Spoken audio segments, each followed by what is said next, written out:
बिस्मिल्लाहिर्रहमानिर्रहीम। आज हम बायोलॉजी 9th का जो चैप्टर नंबर 1 है इंट्रोडक्शन टू बायोलॉजी, उसका नेक्स्ट टॉपिक 3 है, वो हम पढ़ेंगे। तो पहले टॉपिक में हमने बायोलॉजी की डेफिनेशन देखी थी, जो पहला लेक्चर था, और उसके अलावा हमने ब्रांचेस को डिस्कस किया था। तो आज हम relationship of biology with other sciences, carriers in biology, और इसके साथ हम मुस्लिम साइंटिस्ट वाला टॉपिक जो है वो पढ़ेंगे। तो सबसे पहले नंबर पे जो है वो हम देखते हैं कि relationship of biology with other sciences, biology का दूसरी साइंसेस से क्या ताल्लुक़ बनता है। अब साइंस जो है वो एक ही सब्जेक्ट है हकीकत में।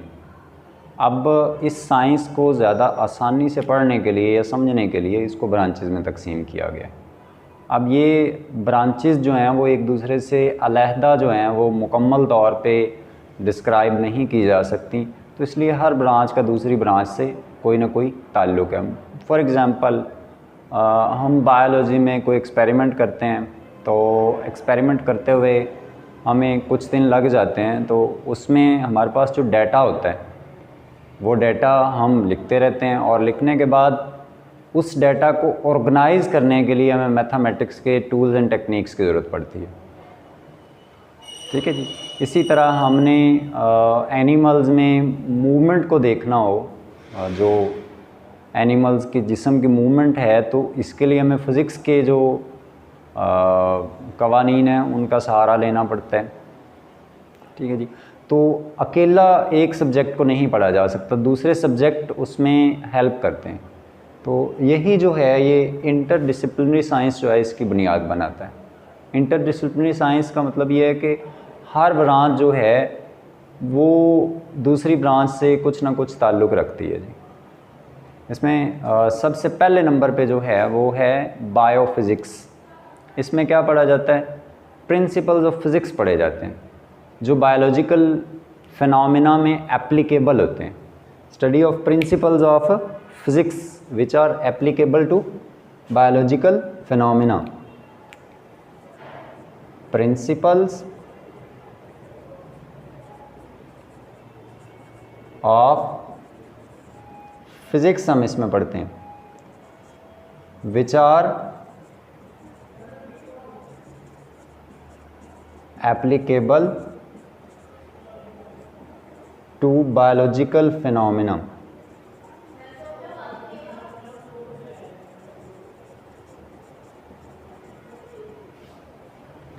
फॉर एग्ज़ाम्पल अगर हम जो एनिमल्स हैं उनके बाजू और टांगों की हरकत को पढ़ना चाह रहे हैं, तो हमें फ़िज़िक्स के जो प्रिंसिपल्स हैं उनका सहारा लेना पड़ता है। इसी तरह अब बायोकेमिस्ट्री है। अब study of living organisms is called biology. अब अगर हमने किसी लिविंग ऑर्गेनिज़म के जिस्म में कौन से एलिमेंट्स पाए जाते हैं, कौन से कंपाउंड्स हैं, कौन से रिएक्शंस होते हैं, इनको पढ़ना है, तो फिर हमें केमिस्ट्री का सहारा लेना पड़ेगा। तो इसमें हमें क्या करना पड़ेगा जी? केमिस्ट्री पढ़नी पड़ेगी। तो इसमें भी ताल्लुक़ बन गया।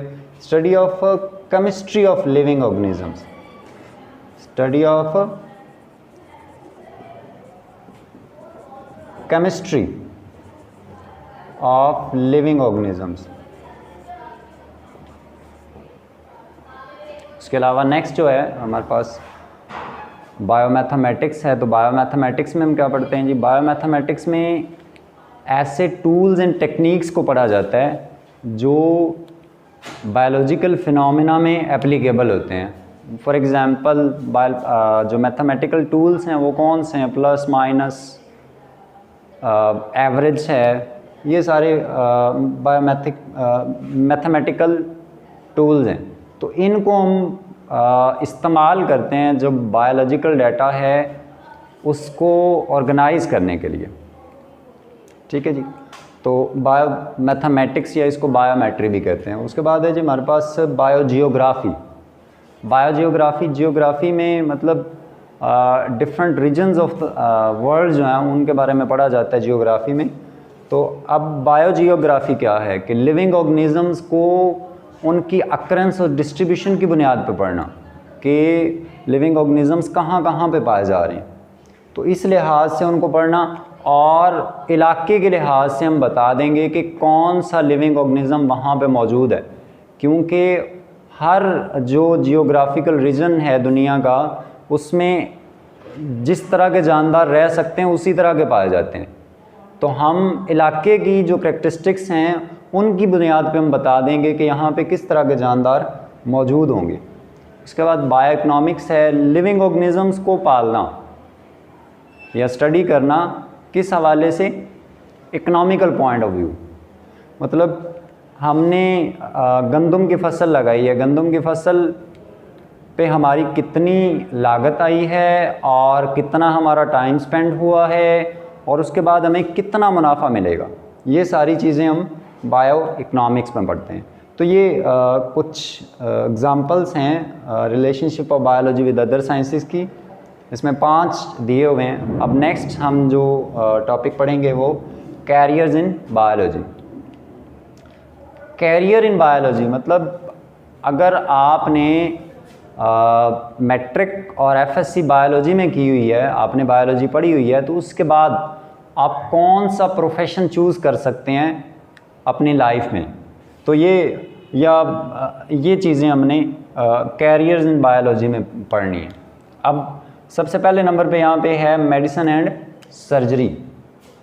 एफएससी के बाद एक बेसिक कोर्स होता है जिसको एमबीबीएस कहते हैं। उस एमबीबीएस में ये दोनों तरह की जो स्टडी है वो करवाई जाती है। इसमें मेडिसिन के बारे में भी और सर्जरी के बारे में भी। मेडिसिन क्या है, मेडिसिन में जो डिज़ीज़ है उसको ट्रीट किया जाता है मेडिसिन्स के ज़रिए, उसमें डायग्नोज़ किया जाता है और डायग्नोज़ करने के बाद जो एक फिजिशियन होता है वो रिकमेंड कर देता है मेडिसिन। इस तरह जो इंसान हैं उनका इलाज किया जाता है। अब सर्जरी क्या है, सर्जरी में जो डिफरेंट पार्ट्स हैं जिस्म के, उनको काट के जिस्म की ख़राबी दूर की जाती है। मतलब उनको काट के या तो निकाल दिया जाता है, अगर निकालने के कोई पथरी है या कोई ट्यूमर है तो उनको निकाल दिया जाता है, और अगर रिपेयर करने की ज़रूरत है तो रिपेयर कर दिया जाता है, और अगर ट्रांसप्लांट करने की ज़रूरत है तो ट्रांसप्लांट कर दिया जाता है। तो ये सारी चीज़ें सर्जरी में आती हैं और इस बेसिक कोर्स को अडॉप्ट किया जा सकता है, यानी कि एमबीबीएस को अडॉप्ट किया जा सकता है after higher secondary education in biology. उसके बाद एग्रीकल्चर है। एग्रीकल्चर में ऐसे प्लांट्स और ऐसे एनिमल्स के बारे में पढ़ा जाता है जिनसे हम खुराक हासिल करते हैं। ऐसे प्लांट्स और ऐसे एनिमल्स के बारे में पढ़ा जाता है जिनसे हम खुराक हासिल करते हैं। एनिमल्स कौन से हो सकते हैं, एनिमल्स में कॉव, शीप, गॉट, बिफलो, ये एनिमल्स हो सकते हैं। और प्लांट्स कौन से हो सकते हैं, राइस हैं, वीट है, कॉर्न हैं। ये आम तौर पे जो प्लांट्स हैं वो एग्रीकल्चर में पढ़े जाते हैं। उसके अलावा नेक्स्ट है हमारे पास एनिमल हस्बेंड्री। एनिमल हस्बेंड्री में जो एनिमल्स हैं उनकी केयर की जाती है और उनकी ब्रीडिंग पे ध्यान दिया जाता है। मतलब अगली नस्लें या हाइब्रिड नस्लें बनाने के लिए एनिमल हस्बेंड्री में काम किया जाता है या पढ़ा जाता है। ठीक है जी। उसके बाद फ़िशरीज़ है। फ़िशरीज़ में प्रोफेशनली स्टडी किया जाता है फ़िश प्रोडक्शन को, यानी कि मछली की पैदावार का पेशेवर मुताला। और इसमें पेशेवर में क्या होगा जी, पेशेवर में ये हो सकता है कि जो मछली है उसकी क्या क्या रिक्वायरमेंट्स हैं, कहाँ कहाँ पे रहती है और किस तरह के एनवायरनमेंट में रह सकती है। और उसके बाद अगर हम पाउंड मछली का लगाते हैं तो उस पाउंड में क्या क्या हमें रिक्वायरमेंट्स हैं, हमने बेचनी कहाँ पे, ये सारी चीज़ें जो हैं वो फ़िशरीज़ में पढ़ी जाती हैं। और इस प्रोफेशन को भी अडॉप्ट किया जा सकता है अगर आपने एफएससी में बायो पढ़ी हुई है, बीएससी में, या उसके बाद एमएससी में भी बायो पढ़ी हुई, तो इस प्रोफेशन को अडॉप्ट किया जा सकता है। उसके बाद फार्म है, और फार्मिंग। तो फार्मिंग में डिफरेंट टाइप्स ऑफ फार्म के बारे में पढ़ा जाता है। इस फार्मिंग में एनिमल फार्म भी हो सकते हैं और प्लांट फार्म भी हो सकते हैं। एनिमल फार्म्स में कौन से हो सकते हैं, कौ हो सकता है, इस तरह के फार्म्स हो सकते हैं। और प्लांट्स में फ्रूट फार्म्स भी हो सकते हैं और फ्रूट फार्म्स हो सकते हैं। ठीक है जी। उसके अलावा नेक्स्ट जो है वो हॉर्टिकल्चर है। हॉर्टिकल्चर क्या है जी? Art of gardening. इसमें बागात लगाए जाते हैं जी, ये बागात का मुताला किया जाता है इसमें। और किस तरह के बागात? दो तरह के, एक फ्रूट प्लांट्स भी हैं और दूसरे ऑर्नामेंटल प्लांट्स, दोनों तरह के प्लांट्स का मुताला इसमें किया जाता है। फॉरेस्ट्री क्या है जी? फॉरेस्ट्री पाकिस्तान का एक डिपार्टमेंट भी है। इसमें जो प्रोफेशनल्स हैं वो क्या करते हैं? प्रोफेशनल्स जो मौजूदा जंगलात हैं उनकी देखभाल करते हैं एक तो, और दूसरा अगर किसी जगह पे जंगलात लगाने की ज़रूरत है तो वहाँ पे गवर्नमेंट को एडवाइस करते हैं कि यहाँ पे जंगलात लगाए जाने चाहिए। तो ये थे कैरियर्स इन बायोलॉजी। अब मुस्लिम साइंटिस्ट के बारे में पढ़ लेते हैं। हाँ जी, मुस्लिम साइंटिस्ट तो बहुत ज़्यादा हैं, क्योंकि पहली तारीख जो है ये तकरीबन कोई 17th सेंचुरी जो है उससे पहले तकरीबन 1000 साल तक मुसलमानों की ही हुकूमत रही है। तो मुसलमान साइंसदान बहुत ज़्यादा हुए हैं, लेकिन यहाँ पे कुछ का जिक्र किया गया है, 3 का। इसमें पहले नंबर पे जाबिर बिन हयान हैं। ये ईरान में पैदा हुए, इराक़ में इन्होंने प्रैक्टिस की, क्योंकि इनके दौर में जो है वो ईरान, इराक़ वगैरह जो है वो सेंटर हुआ करते थे जो मुसलमानों की हुकूमत है उनके। तो ये ईरान में पैदा हुए, इराक़ में प्रैक्टिस की, बहुत से एसिड्स इन्होंने बनाए। जो किंग ऑफ एसिड्स है वो दूसरा सल्फ्यूरिक एसिड, वो भी इन्होंने सबसे पहले तैयार किया। ये एक केमिस्ट्री दान भी थे और एनिमल्स का भी इन्होंने बहुत मुताला किया, प्लांट्स का भी बहुत मुताला किया। और इनकी 2 मशहूर किताबों के नाम अल नबातात और अल हैवान है।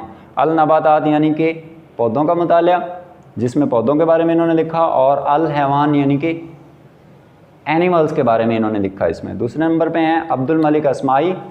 अब्दुल मलिक अस्माई जो हैं ये भी जो हैं वो एक मुस्लिम साइंटिस्ट गुज़रे हैं, और इनकी किताबों के नाम जो हैं वो अल खैल, इन्होंने घोड़े पे किताब लिखी, उसके अलावा अल आबिल कैमल पे किताब लिखी, इसी तरह इन्होंने अल वहूश एनिमल्स के ऊपर किताब लिखी। और इनकी एक और मशहूर किताब खलक़ल इंसान है, जो इंसान की तख्लीक के ऊपर अब्दुल मलिक अस्माई ने लिखी।